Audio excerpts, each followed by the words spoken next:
آپ ٹرین میں چل رہے ہیں اور نماز کا وقت ہو گیا اور اب آپ کو نماز پڑھنی ہے، تو کس طریقے سے نماز پڑھیں گے؟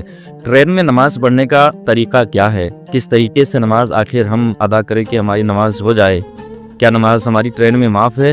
کیا ہم نماز ٹرین میں کھڑے کھڑے پڑھ سکتے ہیں یا بیٹھ کر کے پڑھ سکتے ہیں، یا کھڑے اور بیٹھنے کی جگہ نہیں ہے اور ہم نماز پڑھ سکتے ہیں کہ نہیں پڑھ سکتے ہیں؟ ساری چیزیں میں آپ کو بتاؤں گا، بس ویڈیو کو آپ لاسٹ تک دیکھیں۔ اچھا لگے تو ایک لائک ضرور کر دینا، چینل پر پہلی مرتبہ آئے ہیں دوستو تو سبسکرائب کرنا۔ بات کرتے ہیں دوستو ٹرین کی۔ اگر ہم سفر میں ہیں، جس طریقے سے ہم پر سفر کے جو شرائط ہیں وہ لاگو ہوتے ہیں، تو ہم کچھ نمازوں میں قصر کریں گے، جیسے کہ ظہر، عصر اور عشاء۔ باقی مغرب اور فجر ہم اس کو اسی طریقے سے پڑھیں گے جس طریقے سے مقیم ہو کر کے اپنے گھر پہ پڑھتے ہیں، یا کہیں جا رہے ہیں وہاں ہم نے جو ہے 15 دن کے اوپر وقت گزارنا ہے تو ہم مقیم ہو گئے، اب وہاں پوری نماز پڑھیں گے۔ تو جو فجر کی ہے اور مغرب کی ہے یہ ہمیں اسی طریقے سے پڑھنی ہے، قصر کرنا یعنی کہ 4 رکعت والی نماز کو 2 رکعت پڑھنا۔ اب اگر آپ ٹرین میں چل رہے ہیں، نماز کا وقت ہو گیا، دیکھیے ٹرین میں بھی 3 طریقے کی سیٹیں ہوتی ہیں۔ ایک جرنل ہوتا ہے، ڈبہ ہوتا ہے جس میں لوگ کثرت کے ساتھ میں جمع ہوتے ہیں بیٹھتے ہیں، ایک سلیپر ہوتا ہے، اور ایک اے سی روم ہوتا ہے۔ تو اے سی والے میں تو خیر آرام ہوتے ہیں، اگر اے سی میں آپ 3-4 لوگ ہیں تو نماز آسانی کے ساتھ میں پڑھ سکتے ہیں، اور اس کے بعد میں سلیپر ہو گیا اور پھر ہو جاتا ہے جرنل۔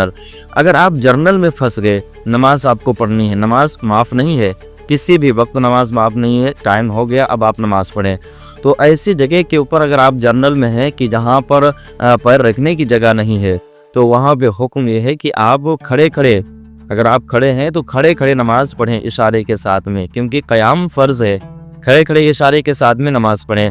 اور اگر آپ بیٹھے ہوئے ہیں، کھڑے نہیں ہو پا رہے ہیں، تو بیٹھ کر کے نماز پڑھیں، اشارے سے نماز پڑھیں، یا گیلری یا جہاں پہ گیٹ ہوتا ہے اس جگہ کے اوپر اگر جگہ خالی ہے، مل رہی ہے جگہ، تو وہاں پہ آپ نماز پڑھیں۔ آپ کا چہرہ قبلہ کی طرف ہونا چاہیے، یعنی کہ منہ میرا کعبہ شریف کی طرف آپ جب کہیں گے تو اب جب آپ نماز پڑھیں قبلہ کی طرف نماز پڑھنا یعنی منہ کر کے پڑھنا، یہ شرائطوں میں سے شرط ہے۔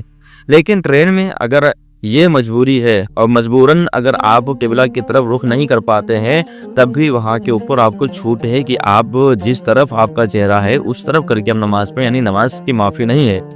تو ٹرین بعض جگہوں کے اوپر گھومتی رہتی ہے، تو قبلہ کی طرف منہ کرنا جو مجبوری بن جاتا ہے، قبلہ کی طرف منہ نہیں ہو پائے گا، تو وہاں کے اوپر حکم ہے کہ جدھر ٹرین گھومنے دیجیے، آپ اپنے نماز مکمل کر لیجیے۔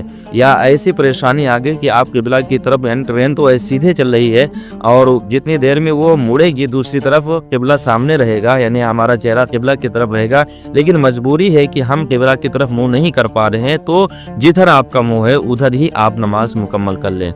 اب بات رہی دوستو سلیپر کی۔ سلیپر میں اگر آپ سلیپر کو کھڑا کر دیں اور اس کے بعد میں نماز پڑھنے کے لیے جگہ خالی ہو جاتی ہے، کوئی دشواری نہ ہو، تو اس جگہ کے اوپر آپ نماز پڑھیں، کھڑے ہو کر کے نماز پڑھیں، اور اگر دشواری ہے تو بیٹھ کر کے نماز پڑھیں۔ یہی حکم سب کے لیے، چاہے سلیپر ہو یا جرنل کی بات ہو۔ اب بات کرتے ہیں دوستو اے سی کے۔ اے سی میں بھی آپ دیکھیں کہ اس میں زیادہ بھیڑ بھاڑ نہیں ہوتی۔ اگر آپ چند لوگ ہیں تو بہتر یہ ہے کہ آپ لوگوں میں سے جو سب سے بہتر ہے وہ امام بنے، باقی ساری مقتدی بن جائے، اور اس کا منہ قبلہ کی طرف ہونا چاہیے۔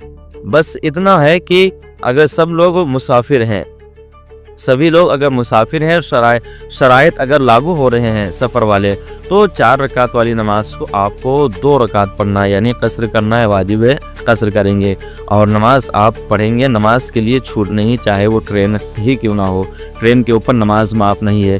یہ آسان لفظوں میں نے آپ کو بتانے کی جو کوشش کی ہے، یعنی کہ جدھر قبلہ آپ سوچتے ہیں کہ یار میرا منہ ادھر ہو جائے گا اور قبلہ اس طرف ہے، تو آپ ادھر کر کے نماز پڑھنے، دشواری میں چھوٹ ہے، لیکن نماز کی چھوٹ نہیں۔ اسی طریقے سے آپ جنگل میں ہیں، سفر میں، میں تو ٹرین کی بات بتا دی، ٹرین کا مسئلہ، اگر آپ جنگل میں ہیں اور وہاں آدمی اکثر راستہ بھول جاتا ہے، پتہ نہیں کہ کدھر قبلہ ہے، سب ایک ہی طریقے سے دکھائی دیتا ہے، طرف بھی ایک ہی طریقے سے، کچھ پتہ نہیں کہ سمت کدھر ہے، قبلہ کدھر ہے، تو وہاں پر بھی جدھر دل زیادہ جمے ادھر آپ یوں کر کے نماز پڑھیں۔ اس طریقے چٹیر میدان میں یا اسی طریقے سے بڑے سمندر میں آپ ہیں جہاں قبلہ آپ کو پتہ نہیں کہ کدھر ہے، تو جدھر دل کرے، آپ کا دل گواہی دے، ادھر آپ مجبوراً منہ کر کے نماز پڑھ سکتے ہیں، نماز ہو جائے گی۔ اسی طریقے سے ٹرین میں بھی آپ اگر قبلہ کی طرف منہ نہیں کر پاتے ہیں تو آپ نماز پوری کر لیجئے، نماز آپ کی ہو جائے گی، دہرانے کی ضرورت نہیں ہے، نماز دوبارہ پڑھنی نہیں پڑے گی۔ واللہ اعلم بالصواب۔ السلام علیکم ورحمۃ اللہ تعالی وبرکاتہ۔